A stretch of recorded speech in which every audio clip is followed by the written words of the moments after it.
మంచిర్యాల జిల్లా రామకృష్ణపూర్లోని ఠాకూర్ స్టేడియంలో ఈ నెల 26 నుండి 29 వరకు అశ్వేత ఖేలో ఇండియా అండర్-16 ఫుట్బాల్ లీగ్ ఛాంపియన్షిప్ నిర్వహిస్తున్నట్లు రఘునాథ్ రెడ్డి తెలిపారు.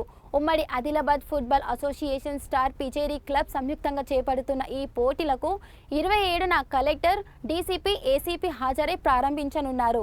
2 మైదానాల్లో ప్రతిరోజు 8 మ్యాచ్లు నిర్వహించగా 29న జరిగే గ్రాండ్ ఫైనల్ పోటీలకు ముఖ్య అతిథిగా మంత్రి గడ్డం వివేక్ హాజరై విజేతలకు బహుమతులు ప్రదానం చేయనున్నారు.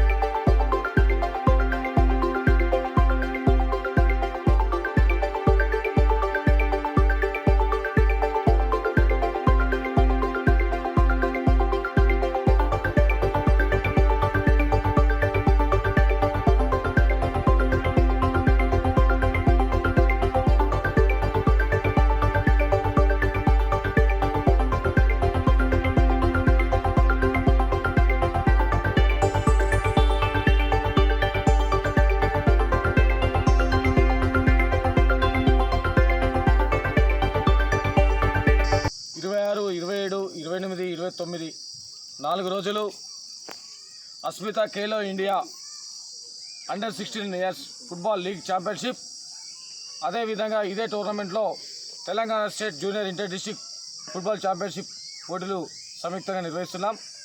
ఈ నిర్వహణ కూడా ఉమ్మడి ఆదిలాబాద్ జిల్లా ఫుట్బాల్ అసోసియేషన్, అదేవిధంగా 11 స్టార్ పీకేఆర్ ఫుట్బాల్ క్లబ్ ఆధ్వర్యంలో ఈ పోటీలు నిర్వహిస్తున్నాం. ఈ పోటీలను 26వ తేదీన సాయంత్రము టీంలని రిపోర్ట్ చేస్తాయి, డాన్స్ ఇస్తాం. 27, 28, 29 3 రోజులు గ్రౌండ్లో మ్యాచెస్ జరుగుతాయి. 2 గ్రౌండ్లు ఈ టోర్నమెంట్కు ఉపయోగిస్తున్నాం. ఎండాకాలం ఉంది కాబట్టి, ఎండ ఎక్కువ తీవ్రత ఉంది కాబట్టి ఉదయం మార్నింగ్ 5:45 నుండి 8 o'clock లోపల 2 గ్రౌండ్లలో 2 4 మ్యాచ్లు, ఈవినింగ్ 4:15 నుండి 6:15 లోపల 2 మ్యాచ్లు, రోజు 8 మ్యాచెస్ చొప్పున కంప్లీట్ చేస్తాం. 29వ తేదీన పొద్దున ఫైనల్ మ్యాచ్ నిర్వహించి బహుమతి ప్రదర్శన కూడా చేయడం జరుగుతుంది. దీనికి గాను గౌరవ రాష్ట్ర మంత్రివర్యులు, కార్మిక ఉపాధి కల్పన శాఖ మంత్రులు విజయ వెంకటస్వామి గారు 29వ తేదీన ఉదయం బహుమతి కార్యక్రమానికి ముఖ్య అతిథిగా విచ్చేస్తారు. అదేవిధంగా 27వ తేదీన ఈవినింగ్, అంటే 26న ప్రారంభమైన 27వ తేదీ సాయంత్రం మేము ఈ ప్రారంభ వేడుకలు జరుపుతాం. దీనికి గాను గౌరవ జిల్లా కలెక్టర్ గారు, డీసీపీ గారు, ఏసీపీ